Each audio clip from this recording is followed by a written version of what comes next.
हाय बच्चों, आप सभी को हमारे YouTube channel yes study point पर स्वागत है।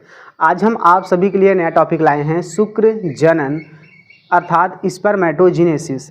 आज हम लोग इस वीडियो में इसी के बारे में पढ़ने वाले हैं कि जो शुक्राणु होता है वो किस प्रकार से नर में बनता है और कहाँ बनता है। तो आइए हम लोग स्टार्ट करते हैं कि कैसे क्या होता है। आइए देखते हैं। यहाँ पे देखिए, यहाँ पे शुक्र जनन, जिसको इंग्लिश कहते हैं स्पर्मेटोजेनेसिस। तो जो शुक्र जनन होता है, इसमें शुक्र जनन में लग रहा है, देखिए जो शुक्र का मतलब शुक्राणु और जनन का मतलब होता है बनना। जब शुक्राणु बनता है तो इसी प्रक्रिया को हम लोग कहते हैं शुक्र जनन। तो आइए देखते हैं यहाँ शुक्र जनन कैसे क्या होता है। तो सबसे पहले आपको यहाँ देखना है जर्म कोशिका। देखिए जो शुक्र जनन होता है ये नर के बॉडी में अर्थात जो पुरुष होता है, पुरुष के वृषण में, ध्यान देना, जो शुक्र जनन होता है, शुक्राणु होता है, ये पुरुष के वृषण में बनता है। और पुरुष के जो वृषण होता है, नर का जो वृषण होता है, वृषण में एक सबसे अलग कोशिका होती है। ध्यान देना, उसमें सबसे अलग कोशिका होती है जिसका नाम है जर्म कोशिका। क्या नाम है? जर्म कोशिका। अब देखिए जो जर्म कोशिका होता है, ये जर्म कोशिका कहाँ पाया जाएगा? ध्यान देना, जर्म कोशिका कहाँ पाया जाएगा? ये पुरुष के वृषण में। अब ध्यान दीजिए, जो पुरुष का वृषण है, वृषण में जर्म कोशिका होता है। ये जर्म कोशिका जो होता है ये बार बार समसूत्री विभाजन करके, देखिए यहाँ जो जर्म कोशिका दिखाई दे रहा है, ये बार बार समसूत्री कोशिका विभाजन करके, बार बार कोशिका विभाजन करके अनेक संख्या में वृषण के अंदर ही कोशिकाओं का निर्माण कर लेता है। अनेक संख्या में कोशिकाओं का निर्माण हो जाता है तो उसका नाम होता है शुक्राणुजनक कोशिका। ध्यान देना, क्या होता है? शुक्राणुजनक कोशिका। अब देखिए जो शुक्राणुजनक कोशिका होता है, शुक्राणुजनक कोशिका, ये जो शुक्राणुजनक कोशिका होता है, ये वृषण के अंदर क्या होता है? प्रत्येक शुक्राणुजनक कोशिका वृषण के अंदर पोषक पदार्थों को अवशोषित करता है। ध्यान देना, जब ये सब कोशिकाएं, ढेर सारा कोशिका बन जाएगा, जर्म कोशिका से कोशिका विभाजन से जब अनेक कोशिका बन जाएगा तो उसको हम लोग कहते हैं शुक्राणुजन कोशिका। शुक्राणुजन कोशिका जो होता है, ये नीचे जो पूरा आपको दिखाई दे रहा है क्रम वाइज से, इसको कहते हैं शुक्राणुजनक कोशिका। अब जो शुक्राणुजनक कोशिका है ये क्या करता क्या है? ये प्रत्येक शुक्राणुजनक कोशिका पोषक पदार्थों को अवशोषित करके ये आकार में बढ़ जाती हैं। अर्थात हम कह सकते हैं जो ये शुक्राणुजनक कोशिका होती है ये खा पी करके बढ़िया से क्या होती है?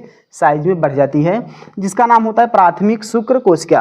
अब ध्यान दीजिए, इसी से शुक्राणु बनेगा, प्राथमिक शुक्र कोशिका।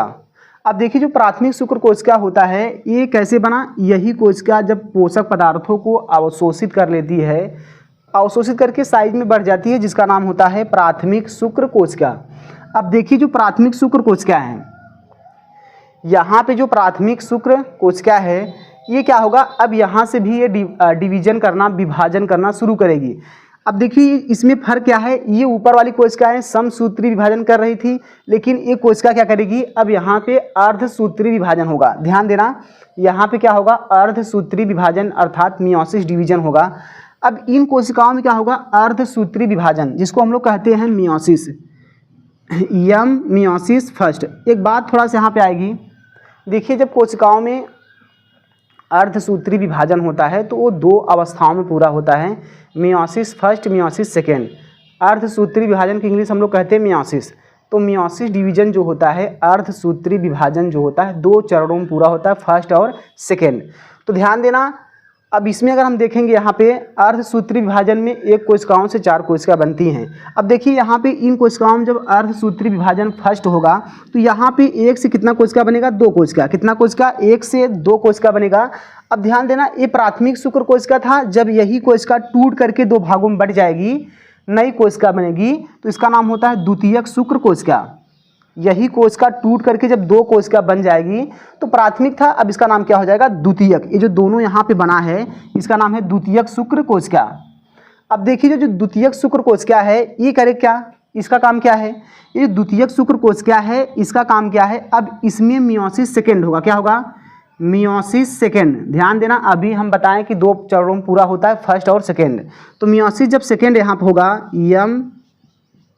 मियोसिस सेकेंड, तो मियोसिस जब सेकेंड इसमें होगा तो यहाँ से एक कोशिका से इसमें भी दो कोशिका बन जाएगा, इस वाली कोशिका से भी क्या?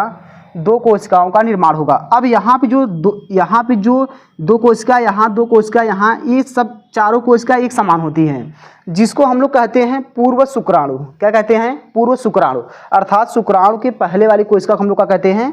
शुक्राणु के बनने से जो पहली कोशिका बनती है, पहले कोशिका होती है, उसको कहते हैं पूर्व शुक्राणु। ध्यान दीजिए, ये जो द्वितीयक शुक्र कोशिका है, यही डिवाइड करके, टूट करके फिर से दो पार्ट में डिवाइड हो जाती है। ये भी दो पार्ट में डिवाइड हो जाएगी, तभी तो यहाँ पे मियोसिस सेकेंड कंप्लीट होगा। तो यहाँ पे जो चार कोशिका बनता है, इसको हम लोग कहते हैं पूर्व शुक्राणु। अब देखिए, जो पूर्व शुक्राणु होता है, पूर्व शुक्राणु में क्या होता है? इसमें रूपांतरण होता है। ये जो पूर्व शुक्राणु है, इन कोशिकाओं में, जो पूर्व शुक्राणु वाली एक कोशिका आपको सेल दिखाई दे रहा है, इसमें रूपांतरण होता है। रूपांतरण का मतलब कुछ इसमें चेंजेज होता है, परिवर्तन होता है।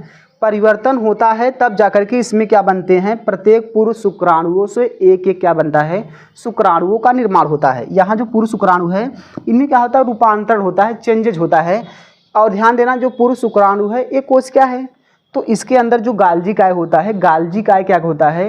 वो आगे चल के शुक्राणुओं में एक्रोसोम का निर्माण करता है, जो ईग को फर्टिलाइज करने में सहायता करता है। हम लोग आगे शुक्राणु के बारे में डिटेल में पढ़ चुके हैं, इसके स्ट्रक्चर के बारे में। अगर आप नहीं जानते हैं तो जाकर के वहाँ प्ले लिस्ट में देख सकते हैं वहाँ पे। तो समझिए, यहाँ पे जो पूर्व शुक्राणु होता है, इसके अंदर जो गाल्जी काय होता है, गाल्जी बॉडी होता है, ये रूपांतरित होकर के शुक्राणु के आगे की ओर एक्रोसोम, जिसको हिंदी कहते हैं अग्रपिंडक, का निर्माण करता है।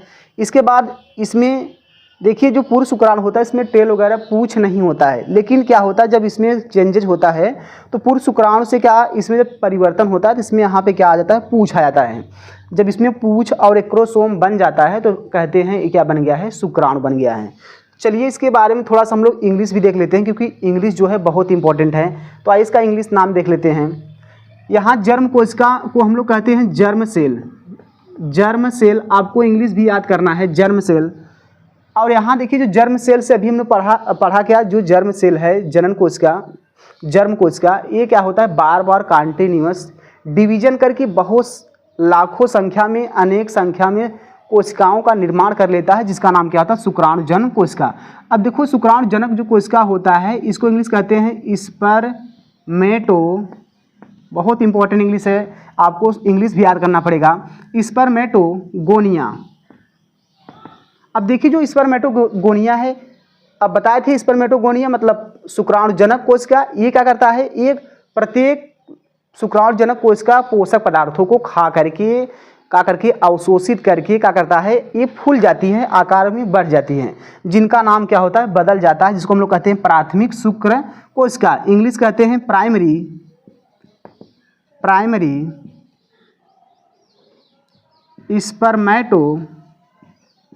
स्पर्मेटोसाइट। ध्यान देना, यहाँ पे देखिए बच्चों, यहाँ पे ये जो कोशिका है, पोषक पदार्थ को अवशोषित करके जो बढ़ गई, इसको हम लोग क्या कहते हैं? प्राथमिक शुक्र कोशिका, इंग्लिश प्राइमरी स्पर्मेटोसाइट। अब देखिए, जो प्राइमरी वाला है, ये क्या होता है? इसमें ये कोशिका अभी बताया क्या, अर्धसूत्री विभाजन करके दो कोशिकाओं को बना लेती है, जिसका नाम क्या होता है? द्वितीयक शुक्र कोशिका। इंग्लिश कहते हैं क्या? Secondary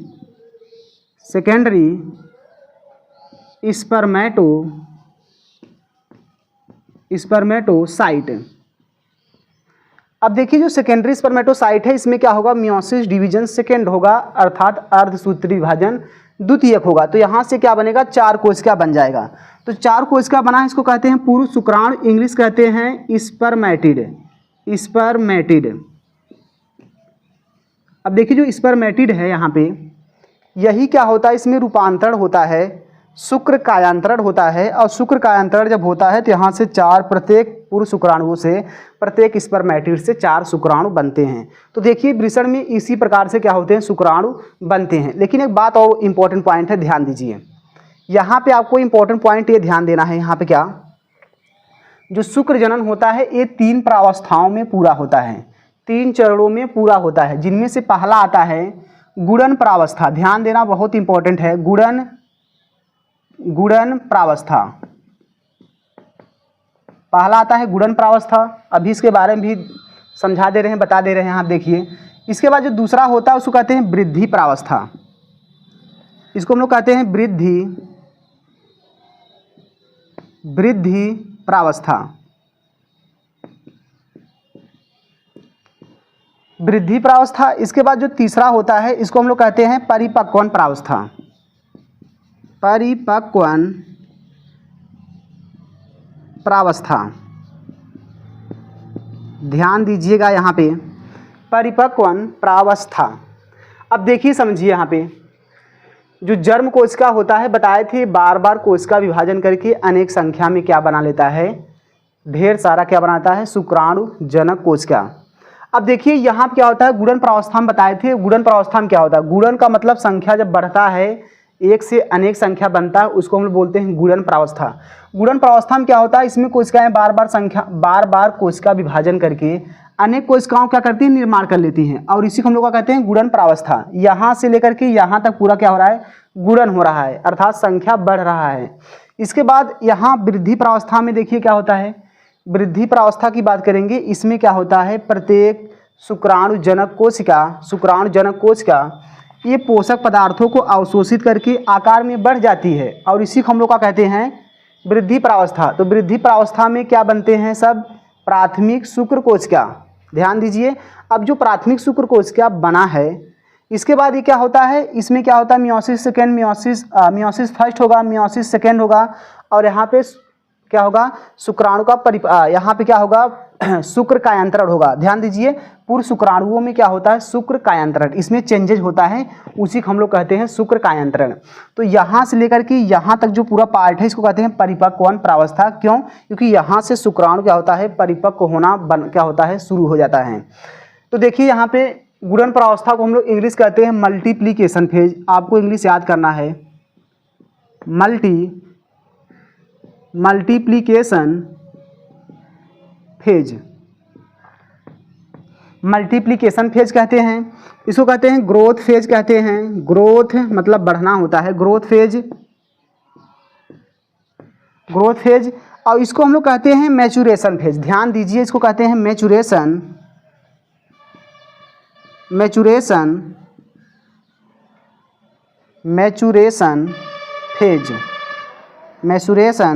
phase. अब देखिए इसमें ये कैसे शुक्राणु बन रहा है, ध्यान दीजिए एक बार फिर से। ये जो पूरा प्रोसेस चल रहा है, ये प्रक्रिया जो चल रहा है, ये नर के वृषण में चल रहा है। कहाँ पे, नर के वृषण में, क्योंकि नर के वृषण में ही क्या होता है, शुक्राणु बनते हैं।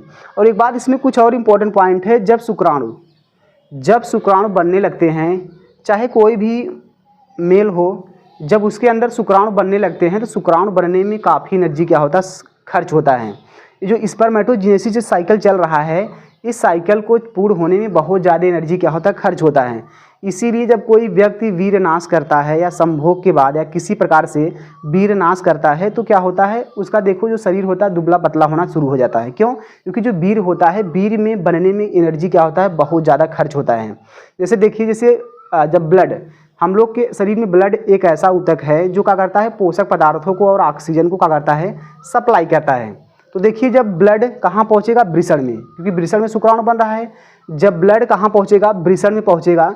तो वृषण में जब पहुँचेगा तो जो वृषण है, ब्लड से जितना पोषक पदार्थ है वो सब अवशोषित कर लेता है। मैक्सिमम पोषक पदार्थ को, न्यूट्रिएंट को वृषण जो टेस्टिस है उसको सोख लेता है, अवशोषित कर लेता है। जब अवशोषित कर लेता है तो जब ब्लड वृषण से निकल करके बाकी अंगों तक पहुंचता है, जैसे किडनी हो गया, लीवर हो गया, ब्रेन हो गया, और अन्य ऊतकों तक जब पहुंचता है तो वहाँ देखता है क्या, अन्य ऊतक जब देखते हैं कि ब्लड में कुछ बचा ही नहीं है, क्योंकि मैक्सिमम पोषक पदार्थों को कौन सोख लिया, वृषण सोख लिया।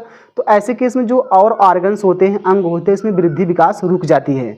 तो जैसे रुक जाती है, तो ऐसे केस में जो शरीर होता है दुबला पतला होना शुरू हो जाता है। क्यों, क्योंकि जो पूरा एनर्जी था, मैक्सिमम एनर्जी जो होता है वो शुक्र जनन में खर्च हो जाता है। इसीलिए देखो, जो अगर देखेंगे जैसे गाँव वगैरह में आप लोग देखते होंगे, जैसे जो बकरी के बच्चे होते हैं, खस्सी वगैरह होता है, उसको क्या करते हैं, बधियाकरण कर देते हैं।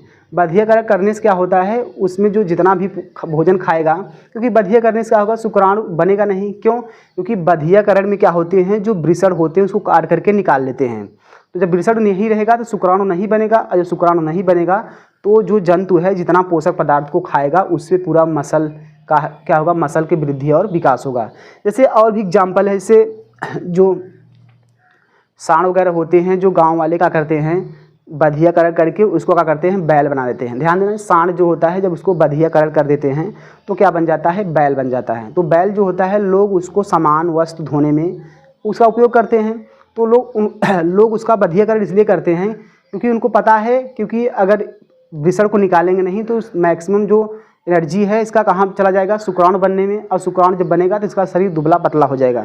इसलिए लोग उसको क्या करते हैं, बधियाकरण कर देते हैं। और बधियाकरण करने से क्या होता है, जितना भी वो पोषक पदार्थ को खाता है उसका जो मसल होता है, मसल गेन अर्थात शरीर के वृद्धि विकास में क्या होता है, शामिल होता है। तो यहाँ पे हम लोग इस वीडियो में पढ़े हैं यहाँ पे क्या कि शुक्र जनन कैसे क्या होता है, शुक्र जनन में कैसे कौन सी कोशिकाएँ क्या करती हैं। तो हमें उम्मीद है कि आप सभी को ये अच्छे से समझ में आया होगा। तो बस आज के लिए इतना है।